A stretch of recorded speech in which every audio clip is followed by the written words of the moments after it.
on this high-velocity episode of MythBusters. You killed the dwarf! Adam and Jamie investigate yet another way your car could kill you. This is fun. Whoa! As they test the myth of exploding bumpers. Yeah, this is actually really scary. It's hot, smelly, dangerous work. We're fully armed? We're hot. And that's the way we like it. We may have done that. Then Carrie, Tori, and Grant are on the edge of their saddles.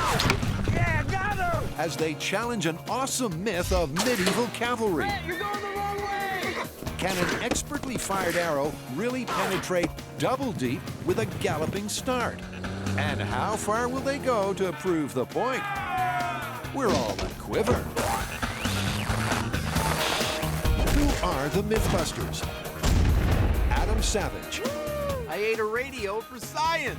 And Jamie Heineman. I'll deflect the bullet. Between them, more than 30 years of special effects experience. There's your problem. Joining them, Tori Belleci, Punch through!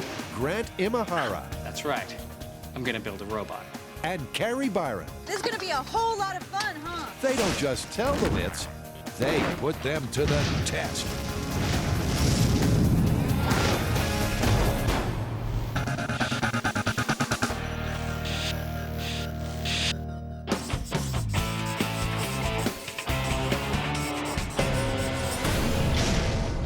What are you doing? Is it time for, like, fire safety tips or something?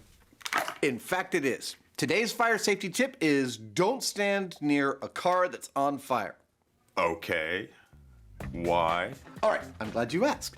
Because it turns out that some cars have a bumper attached to them by a shock absorber. And this is to, allow the bumper to absorb some of the hit when it bumps into something. And that in a car fire, that shock absorber can overheat and explode and send the bumper shooting out, potentially kneecapping anybody who's unfortunate enough to be standing in front of or behind the car on fire. I sense a car fire in our near future. I think it's definitely something we should test. Okay. Bumpers are designed to protect your car by absorbing some of the impact from a low-speed collision. But if your car's on fire, this myth contends that the gas-filled pistons can heat up to a point where the bumper becomes a deadly projectile, and its range is an incredible 50 feet. As far as the methodology goes, I think it's pretty straightforward. We just go to a junkyard, we get some bumpers of the appropriate type, we subject them to some really high heat, and we test them. Right, but since this whole thing is about what happens to these bumpers in a car fire, I think our very first step is to simply set a car on fire and take some measurements and readings to figure out what kind of temperatures we're actually talking about. Agreed. So the boys bowled up to the bomb range to set a car on fire. This is familiar MythBusters territory. So how hard can it be? Well, as hard as you want to make it.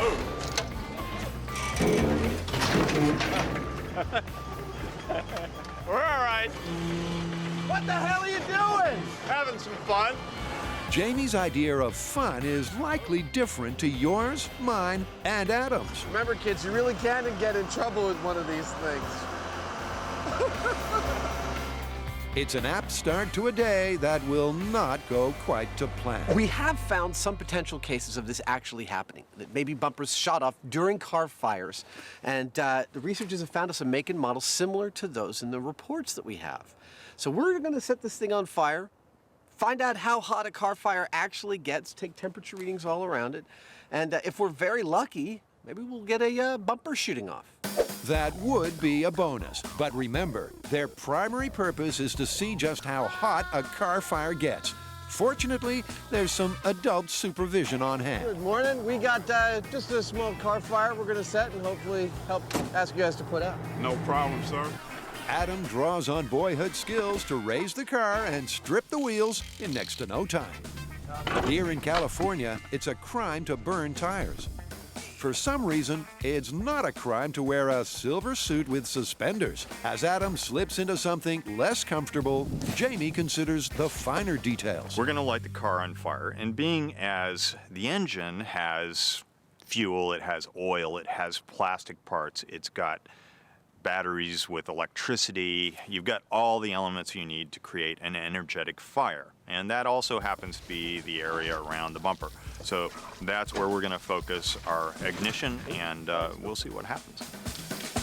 And just for good measure, when the car's ablaze, they'll get accurate temperature measurements by circling it with a thermal imaging camera. That ought to do. What do you think? Go for it. This is fun. But try as he might, Adam can't manage to set fire to the engine, even though it's swimming in gasoline. Making fire is something even cavemen mastered. But we've struggled with this before. Who could forget the shaky start to trailblazers? It's hard stuff to light. It only lights when it gets mystified. This delayed ignition is risky business, and statistically, it's getting more perilous by the second. I mean, nothing's gone wrong for almost 40 minutes. Whoa! I'm okay. You got a little bit of a haircut there, didn't you? I got a little bit of a, not a haircut, I got a little bit of a hair on the back of my hand. Considering the rough start, the car's quickly engulfed in flames. It's all happening a lot faster than I thought it would. That's one out-of-control car fire. You were afraid that it was going to burn itself out. As the wind shifts, Adam's forced to move the thermal camera 20 feet to the left. Any thoughts of circling the blaze are abandoned as the flames follow the smoke in an unpredictable arc. Are you getting any kind of a reading yet? Yeah, I'm actually getting, you know, easily 1,000 degrees. Okay. 1,050, 1,100. This is hot. At this point, a bumper flying 50 feet would confirm the myth. The skipper and Gilligan could high-five each other, share a man hug, and head home. But it's just not that kind of a day. Well, our pistons are still there. The bumper is melted.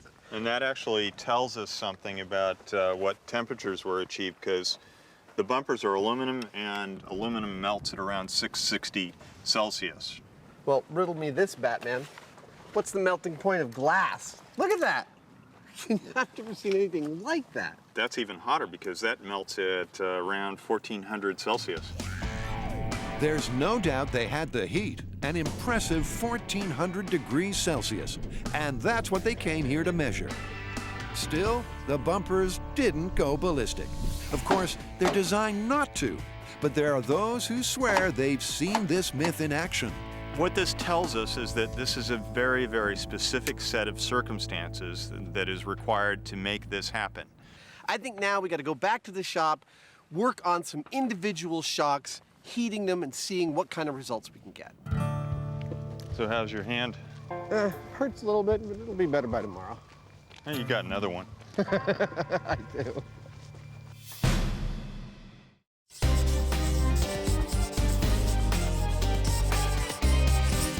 You know, you guys, ever since we did Hwacha, I really wanted to do some more medieval weaponry myths. That is perfect, because we have one that comes out of the Hungarian army during the 1500s. Now, apparently they believed that an archer riding on the back of a galloping horse, if he were to shoot an arrow, that arrow would have twice the penetrating power as an archer firing an arrow standing still. Sounds like a myth to me. I know, it's hard to believe, right?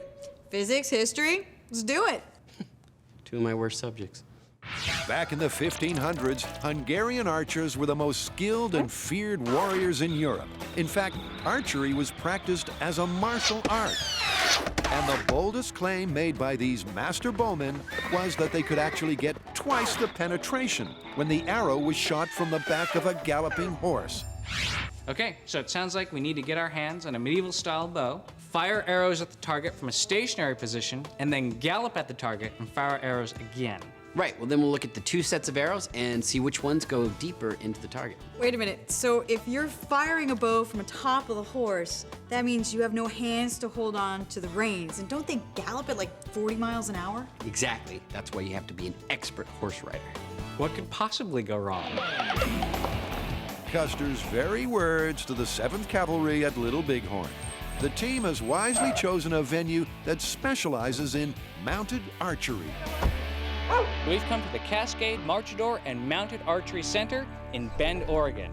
Now, we've done myths about horses, we've done myths about archery, but they're going to help us put the two together. Most of my experience comes from riding an iron horse. I would say a real horse twice. Once as a kid, and once a really old horse that had diarrhea on the beach.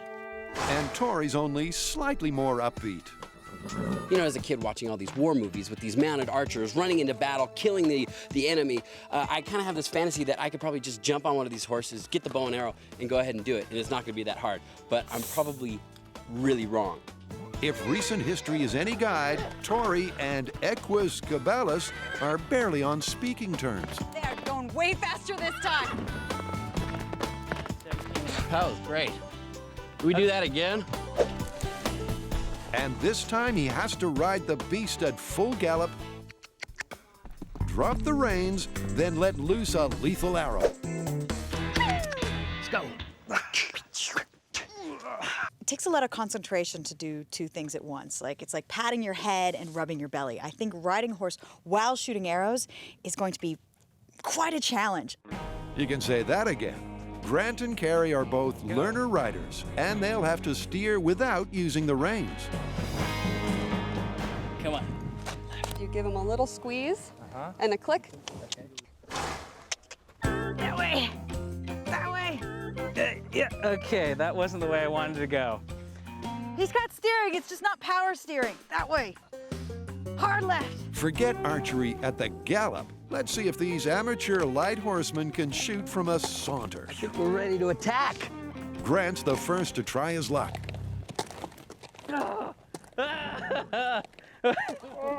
Interesting strategy, Grant. Interesting isn't quite the word. Grant, you're going the wrong way! Attack! A man with a drawn bow on a wayward horse is a deadly threat to all and sundry. Use the horse, Grant. Choose the horse.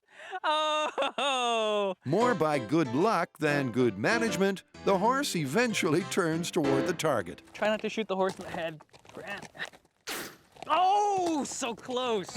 Carrie's horse has a much better sense of direction, but still no sense of occasion. Go faster.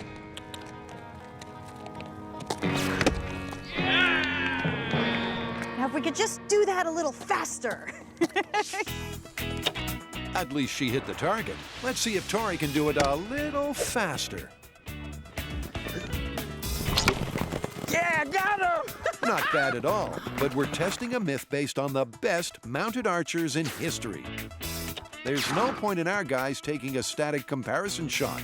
It's time to saddle up the professionals. Well, considering Grant's horse keeps going in the wrong direction, Carrie's horse keeps eating on the way into battle, Yep. I think we're gonna have to leave this to the experts. We're gonna collect data from them, check their results, and that way you can see if we got the penetration power from an extra momentum of a running horse. Now, the three pieces of data that we need are the speed of the horse, the terminal velocity of the arrow, and then finally, the thing about which this myth is truly about is the penetration of the arrow. So the team demotes itself to setting up the gizmos that should accurately measure the speed of the arrow and the penetration. We're also going to be measuring the speed of the horses. So I've got this radar gun, and we'll point it at the horses, and it'll give us their speed in miles per hour. First up, Lucas, Katie, and Holm take a bunch of shots from a standing start. This is the key control data they'll need to compare with arrows fired at the gallop. Average arrow speed is right on the money for the myth, between 130 and 140 miles per hour. 6 1/8 inches deep into the foam. 8 inches and 3/8. 10 3/4 inches. And now for some real riding. Top speed for light cavalry is reckoned at close to 40 miles per hour. So to properly test the myth, they all need to hit 40 and hit the target. Wow, nice shot.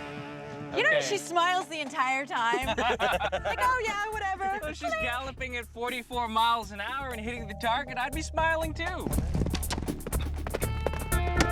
Wow, nice shot. Anybody who actually released an arrow off of a galloping horse, it's like a rush. It's a very unique discipline, very challenging. It's probably the most difficult thing that I have ever done. Every arrow that hits home Dang, she is good. gets wrenched out and measured. 11.5 inches, 12.5 inches. On average, the penetration is deeper, 3/8. but not by much, suggesting that this medieval myth might be horse manure. But the data just isn't consistent enough to make a call. 3 different archers, 3 different horses. Arrows fired at different speeds from a variable distance. The data is diabolical. Our riders did really great. I mean, they were accurate and they had a great speed. Unfortunately, all of these numbers are just not consistent enough to give us a really good conclusion. Nothing here really supports the myth, but I'm afraid that our margin of error is way too big. I mean, we've got moving horses and we're, of course, human errors involved here. So I think we really need to take this back to the shop, see what variables we can cut out, and see if we can just find the core of this myth, which is, will the momentum of movement add penetration to the shot?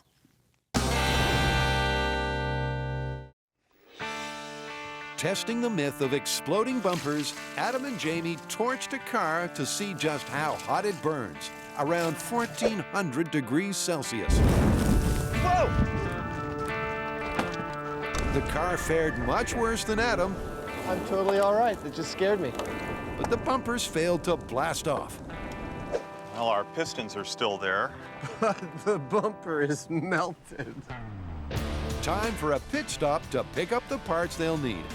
Yep, this one's it. Specifically, the kind of bumper shocks that supposedly launched the legend. Like little rockets right there, huh? Well, hopefully. With enough spare parts for multiple tests, it's time for a closer look at those little rockets. Well, this is our bumper, and these 2 cylindrical objects I'm holding on to are our potential culprits.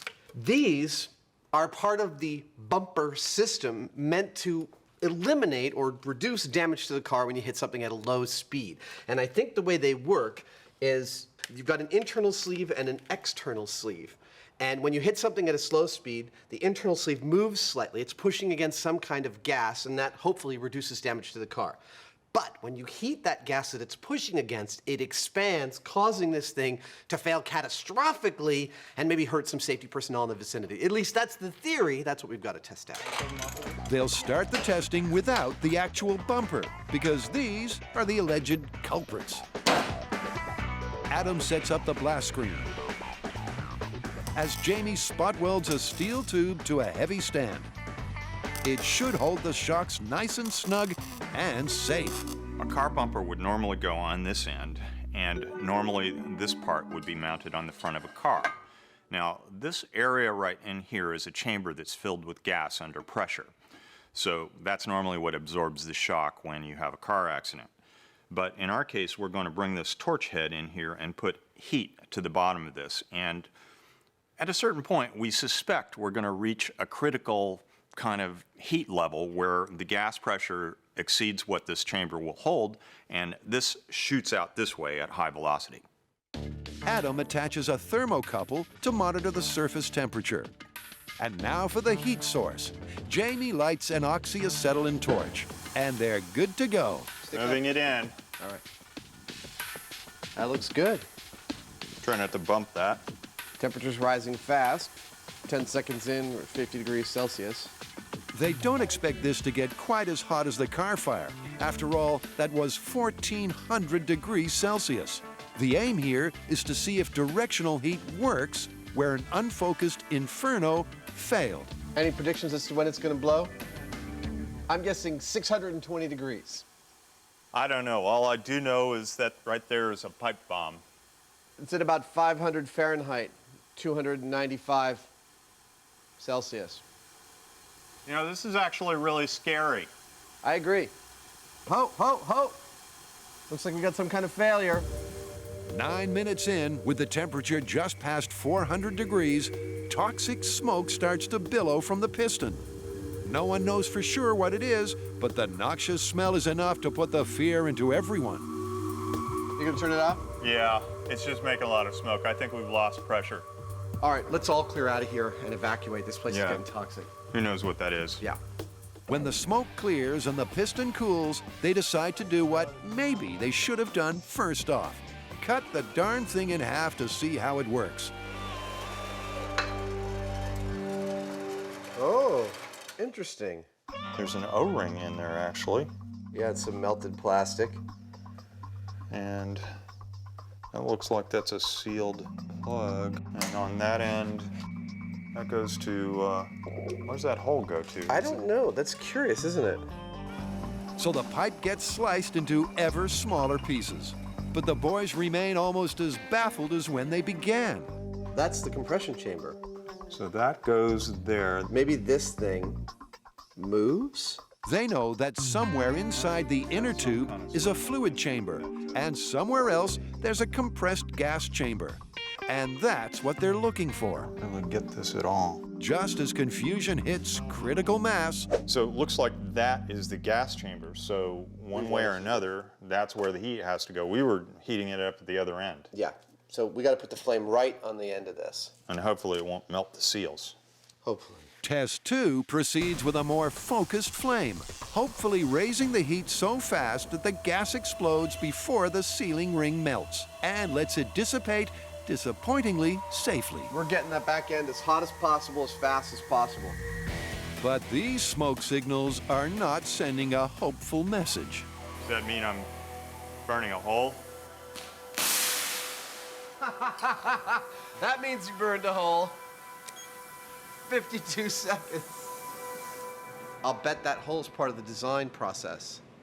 I'll bet that's made to fail, just in that exact way. This thing's made to not blow. How are we going to get it to blow? Don't you hate it when something you've paid good money for won't break the way you want it to? As for blowing this thing the mythical 50 feet, 50 miles looks just as likely. This is failing, but it's failing safely. We don't want a safe failure. We want a kaboom. We want this thing to become a projectile. So, next thing we're thinking of is putting heat right here at the neck, away from this safety release, away from this O-ring, away from this plastic, hopefully to get enough pressure in this gas chamber to cause the catastrophic failure we're looking for. What we hope is that we can find a sweet spot for the flame to hit that won't melt seals, and yet we'll get a bang out of the result. Is it metal? That looks good. Okay. Okay. Now it's getting it red hot there. Yeah, that's really fast. And a rapid heat spike might just do the trick. Then again, it might not. Too much heat too quickly. Too much heat too quickly. This failure to launch becomes all the more frustrating when Adam and Jamie get new intelligence from the researchers. They found a real live person who's experienced a genuine exploding bumper event. Oakland firefighter Jennifer Schmid wasn't just a witness, she was a casualty. Can you tell us what happened? Sure. We got called one night for a vehicle fire in someone's driveway up next to a house. When we got there, the car was on fire, so I pulled the hose line around to the side of the car, the right side, and started to put the nozzle up under the wheel well to put the flames out. And that's when we heard the first of 2 explosions at that point. I thought initially that it was the right front tire that exploded, because I've heard and seen that several times during car fires. And I moved in front of the car, and just as I opened the nozzle, we heard another explosion, and that's when something hit my legs, and I was knocked to the ground and started yelling for help. I had no idea what happened. So it turned out to be the bumper that hit you. Yes, and they brought the bumpers actually to the hospital to show me, so it was kind of scary to see that. What were the extent of your injuries? Well, the bumper hit both legs, but it only broke my left lower leg, and it broke both bones, the tibia and the fibula. The tibia was broken in about 20 pieces, so pretty significant. But our myth from the fan site is a bit more extreme. There's no doubt that Jennifer was badly injured, but bits of this bumper flew 15 feet, not 50. Still, this first-hand account of Jen's trauma inspires Adam to rethink his methods. But the difference between our setup and the real world is that that chuck is usually mounted to a bumper. And the bumper in question is a massive piece of aluminum about a 1/4 inch thick that is acting as a heat sink, i.e. it is pulling heat away from the end of that bumper, exactly where we're finding one of the most effective safety valves. So we're going to bolt back a piece of bumper onto that shock, heat it in the same place, and see if we get a different result. There you go, one big heat sink coming up. And a finishing touch from Jamie. This is perforated metal. I'm gonna, wire a couple of these pieces on there, and so hopefully this will spread the heat out to where we don't end up with a red hot molten area that will burst the chamber before it explodes the way we want it to. So it's back behind the blast screen for the last time. That's a lot of heat. Pretty quick, right? Does it look good? It does look good. That diffuser is getting red hot, but I don't think the rest of it is. I hope this one works. Me too. These 1 in a million myths kick our ass every time. And these two must have targets tattooed on their own rear bumpers. After 5 minutes... Oh. Where did that come from? Looks like it blew a hole in that front part. Where it did before? Yeah. Damn it. I don't think we can do anything more with this. It could take a lifetime of testing to replicate what must be a 1 in a million occurrence. And the boys might have better things to do with their twilight years. I think we have to abandon it. But if you think they're giving up before we see a bumper go ballistic, just remember, you're watching MythBusters. 1.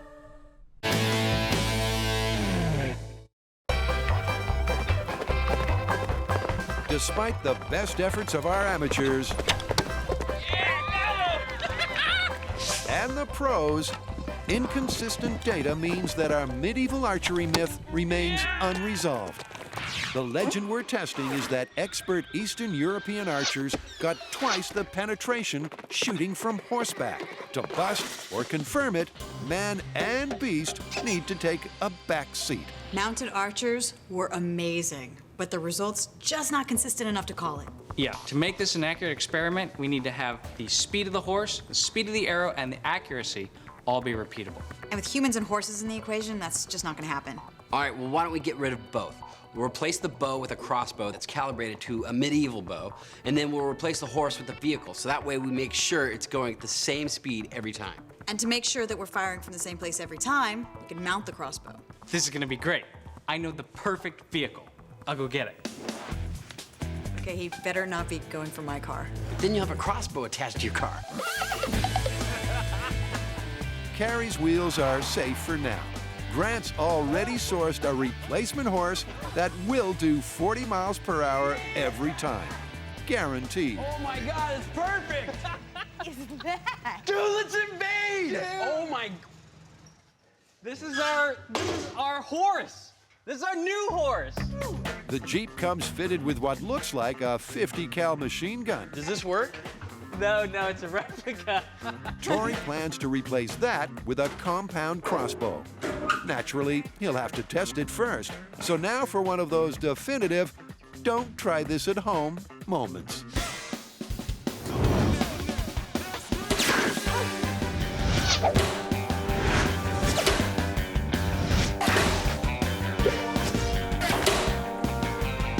Well, it looks like it's accurate. Now, whether or not it's consistent, I'll find out. While Tori sets the platform for a more credible set of crossbow tests, Carrie carves out a hood ornament that honors the origins of the myth. We have to take the horse out of the equation, but I don't want to take it out entirely because really it's the essence of the myth. So I'm going to dress up our car so it looks a little more like a horse. Meantime, Tori's found a target to test the consistency of the penetration. That would be the back of Grant's head.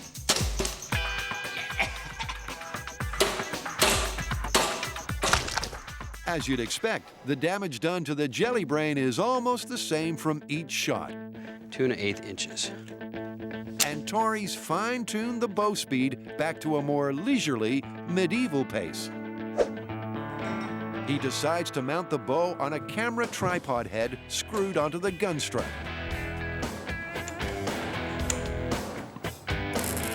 Carrie welds a sharpened steel tube to the grill so she can mount the foam head. All it needs is brute force and a little leverage.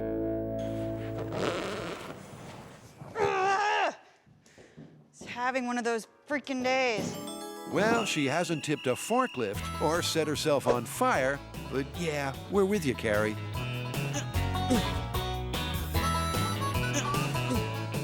How far down do you want to go? The heart of this myth is really a simple question. Will the atom momentum of a horse give extra penetration power to an arrow? So we're taking out a few variables here so we can just get down to that one little question. Our horse is now a car horse. That way we don't have all of the jostling and we have a constant speed because the horses, they just weren't getting it when I was explaining to them to go one speed. With a horse head to the fore and a horse tail aft, this custom Jeep is undeniably one of a kind, especially when the whole thing is sprayed in We Mean Business black. Black Shooty. That's her name, Black Shooty. Get it? But Grant's head is way too small to be a viable target.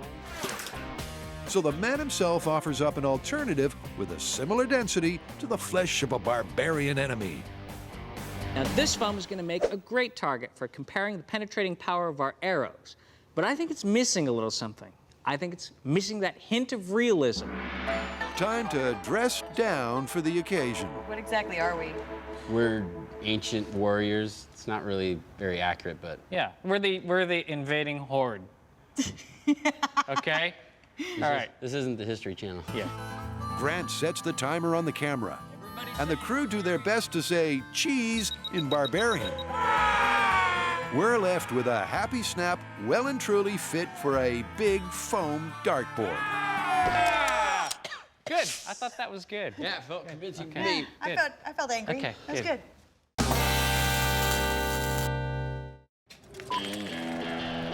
It's one thing to ride a horse at speed without falling off.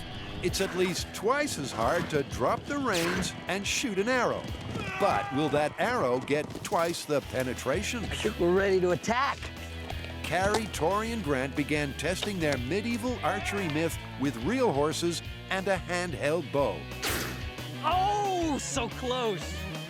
For the sake of consistency, they've changed up to a Jeep and a crossbow, but the principle is just the same.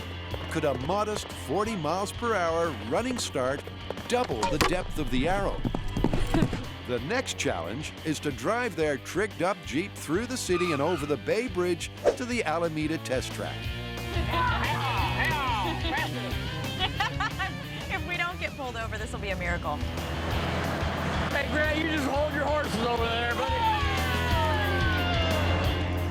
All this yelling is making me a little horse.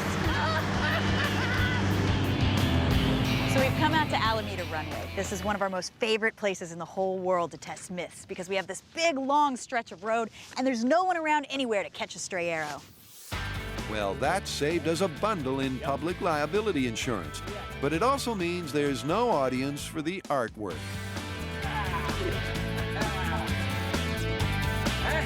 Got our own billboard.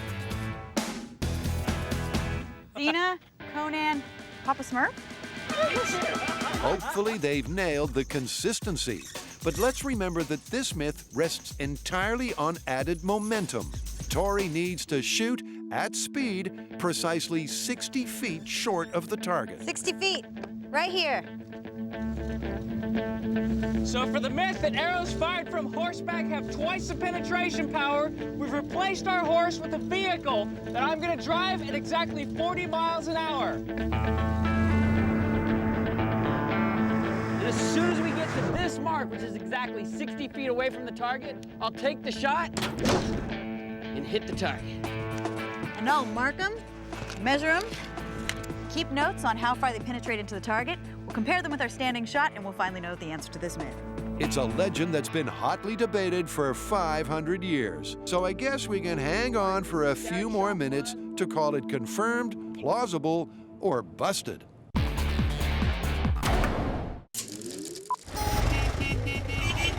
Back in the 1930s, there was nothing funnier than watching an automobile deconstruct after a minor collision. Okay, it's still funny. I told you not to make that last payment. But these days, we're less inclined to laugh at catastrophic car failure. Adam and Jamie have gone into meltdown trying to replicate the myth of the exploding bumper. Jennifer Schmid said the bumper that broke her leg traveled just 15 feet, but the myth we're working with says 50. So far, Adam and Jamie haven't managed to shoot a bumper 5 inches. Damn it. Man, this one is kicking my butt.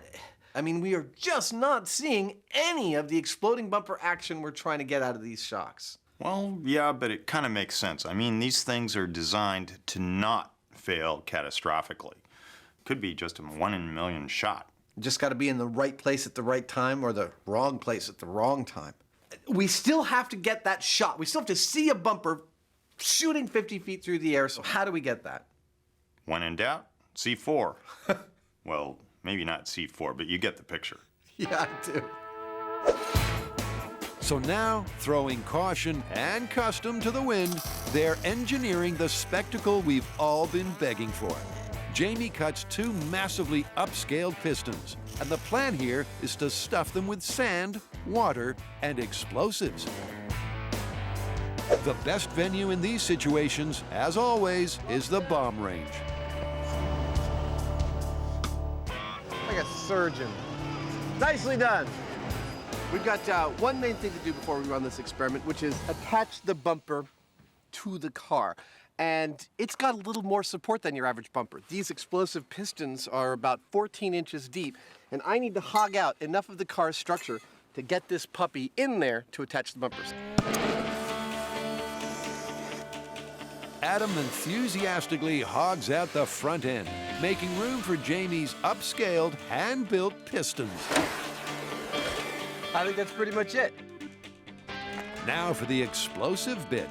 To make it happen, we've re-enlisted the man who set a similar charge for motorcycle flip, pyrotechnician Matt Herron. Boom. Boom. We're ramping it up, which is kind of what we do on this show. So in this case, what we're doing here is putting the same amount of gunpowder that we used just a little while ago on motorcycle flip to shoot a motorcycle that weighed, 250 pounds or so straight up in the air. Well, the timing was perfect. If you say so, Junior. In this case, all we've got to do is launch about 50 or 75 pounds straight that way. So it's going. So what do you think? Charge in the end, sand the rest of the way?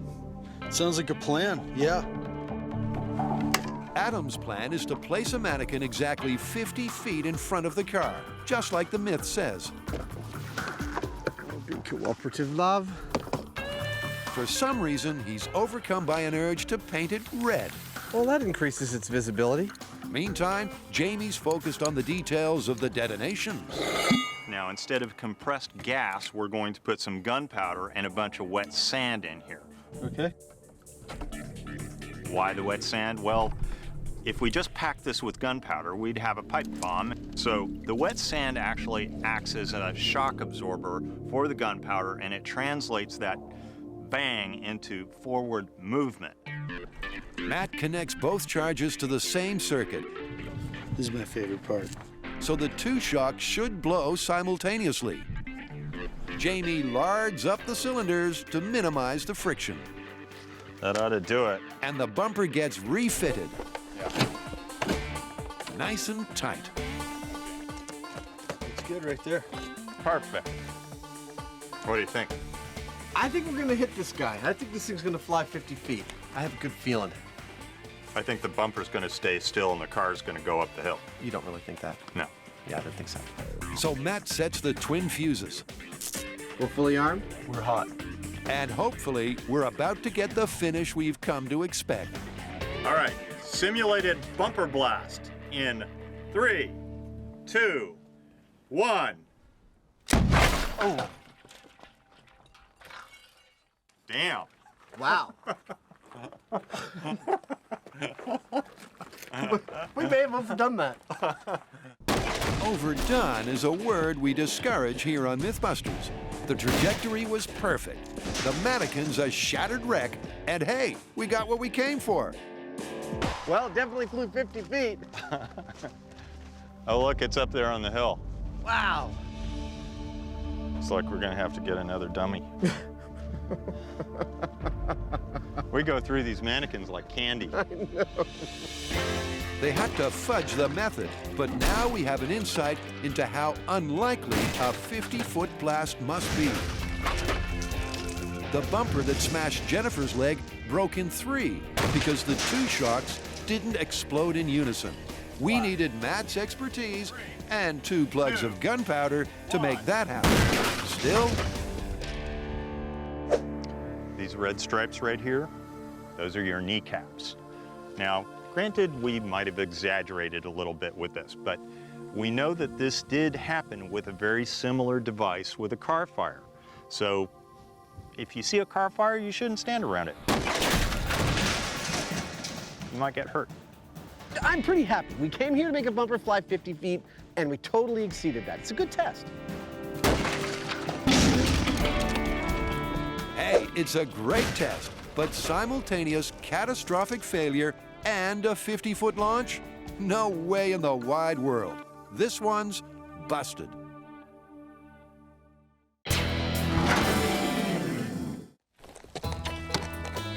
Grant, Carrie, and Tori are testing the myth that an arrow fired from a galloping horse has twice the penetration of an arrow fired from rest.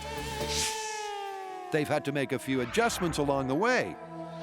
Even with trained horses, they might gallop at a different speed on each run. And even with expert archers, sometimes you might draw back the bow just a little bit further. So what we're doing right now is getting rid of all those variables. So the horse becomes a jeep, and the medieval bow gets replaced by a modern crossbow. The changes are essential for reliable, repeatable testing. The first set of data points we're going to take are static shots. We're going to shoot a bunch of arrows into our target. I'm going to mark and measure each one, and that way we'll have a great comparison for when we actually do our moving shots. Tori's ready to rip through 10 arrows in quick succession from a standing start. In 3, 2, 1, fire! Fire! Nice! In 3, 2, 1. Oh! He is consistent, but there's an unsettling pattern developing here. That was a little too close for comfort there. Still, nice grouping. 3, 2, 1. Oh! Right in the ding-dong! Now it's up to Carrie to mark the depth of each shaft. That one had to hurt right there in the genetic legacy. Ow. It's like I was aiming or something. Then put her back into it. 10 test arrows should give us a good average static depth to work from. The average from our static shots is 8.77 inches of penetration. So now we're going to take our moving shots and compare the two. All right, go to position. And they've nailed all the vital stats. The Jeep will hit exactly 40 miles per hour. The arrows will fire at 135 miles per hour. And Tori will shoot at precisely 60 feet from the target. Oh! Let's go to war! Wow, it sure looks like a lot of fun shooting arrows from the car and driving really fast. I'm sure glad that I get to collect all the data. I'm about to load the crossbow. They're gonna be jealous when they see me doing math. Here we go. Grant revs the Jeep like it's a rental. Then gets it up to speed. Tori steadies, aims, and makes one tiny mistake. So excited! I got so excited I forgot to take the safe, y'all. All right. Okay, good practice run, everyone. All right. This one's for real. Good time, everyone. All good fun, but we've got a medieval myth to bust. Tori finally gets his act together. Okay, we're in position and we're ready to go. All right, hi-ho, shoot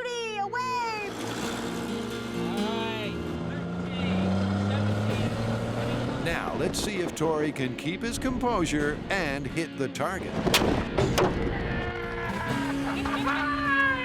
Go!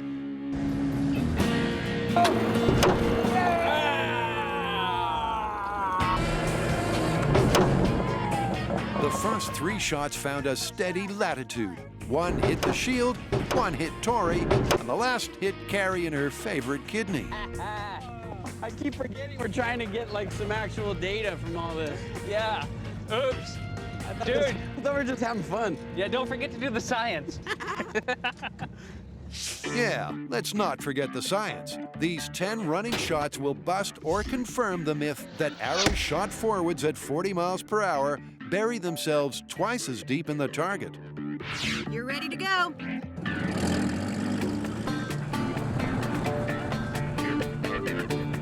Tori turns out to be a natural-born archer. If shooting a crossbow from the back of a moving Jeep was an Olympic sport, actually, why isn't it?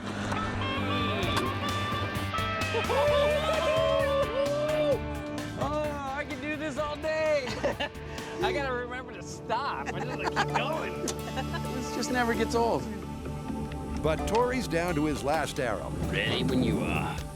And so far, barbarian dwarf Grant is unscathed.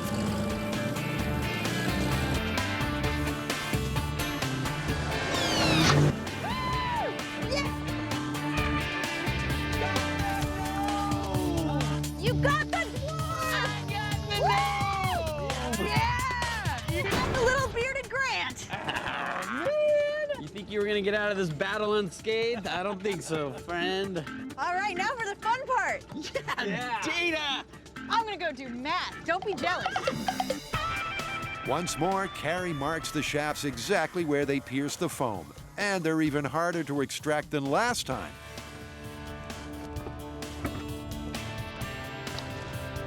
Well, they feel like they've gone in further.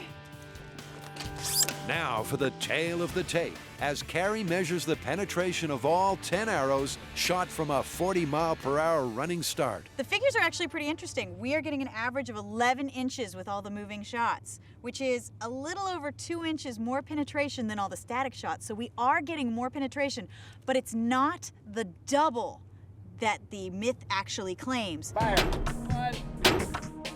If it was double, these arrows would have buried themselves all the way up to their feathers. Okay, Carrie, so what do you got? Well, for the static shots, I got an average of 8.77. Now for the moving shots, I got an average of 11.04 inches. Wow, so it did penetrate deeper. It did. It didn't have double the penetration, but it definitely had over 2 inches. All right, well, before we call this one busted, I think we need to go back to the shop, double check the high speed, and see what the speeds of the arrows were. The key to this myth is penetration, but after measuring our arrows, this one's busted. Yeah, and we used bead foam, which has a similar density to both our ballistic material and the human body. And we only got 25% more penetration, which is far from what their stories told. And that was backed up by our high-speed footage, which showed that our iron horse increased the speed of our arrows by 31%, resulting in only a 72% increase in kinetic energy. Not quite double. Yeah, but you gotta give it to them. Riding horseback did give them some advantage. It just wasn't exactly as much as they bragged about. Yeah, but that being said, the arrows still didn't go twice as deep, so this one's busted. Busted. Busted.